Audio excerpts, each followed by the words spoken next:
ते आपल्यालाच safety measures घ्यायला पाहिजे.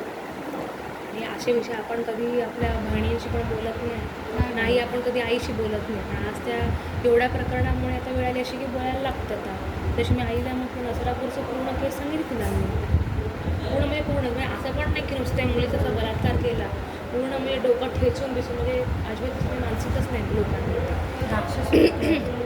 आणि अशा बऱ्याच केसेस झालेल्या आहेत की ज्यामध्ये प्रायव्हेट पार्ट्स कट करून टाकलेले, तर काहीतरी म्हणजे विचित्रच काहीतरी म्हणजे भयंकरच केलेलं आहे की त्या गोष्टींतून म्हणजे तुम्ही वाचाल ना आपल्याला डोकं असं फिरतं म्हणजे गोष्टींचं. आणि आपण अशा गोष्टी स्पेशली सांगत नाही, तर अशा सांगायला पाहिजेत. आपण का सांगत नाही? पण आपल्याला काय वाटतं आता प्रथम मी जर स्ट्रॉंग असेल तर मला काय वाटणार माझी आई स्ट्रॉंग नाही आहे, तर बहीण स्ट्रॉंग नाही आहे, तुम्हाला भीती वाटणार बाहेर पडायला. जर तुम्ही विचारासारखं असंच करणार नाही, एकदा आपण ज्या गोष्टी विचार करतो त्या गोष्टीने आपण विचार करायला सुरुवात करतो. जर डोक्यात तुझ्या बसलं की समोर चांगला माणूस जरी आला तरी पण तू तोच विचार करणारच.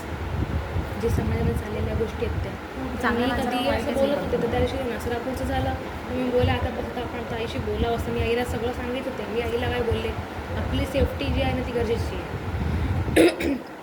हे कोण कोण बोलतात कॅमेरे लावा, तर तुम्ही ओरडा बिरडा, तर मी काय बोलतो तुम्ही युद्ध करा. तुम्ही जो शक्ती तुमची जी तोंडात तुम्ही लावताय ना ओरडायला, म्हणजे जे असेल ते डोक्यात घाला समोरच्या.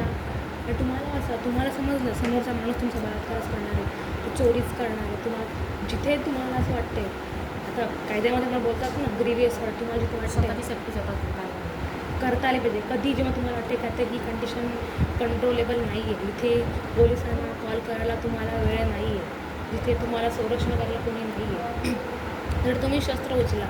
आपल्याकडे काय साईडला शस्त्र म्हणजे काय तलवारच पाहिजे, बंदूकच पाहिजे, लाल मिरचच पाहिजे असं नाही आहे. तुमचे हात आहेतच ना, तर तुम्ही मजबूत तुम्ही बनवू शकताच ना तुम्ही.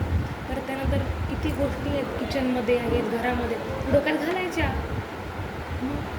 तुम्ही काय झालं आहे, आपण अल्टरनेटिव्ह बघतो कारण की आपल्याला कोणते संरक्षण प्रदान करू शकतो. ज्या बायका भावासोबत फिरतात, नवऱ्यासोबत फिरतात, वडिलांसोबत, त्या बायकांवरती कधी रेप बलात्कार कधी होत नाही का?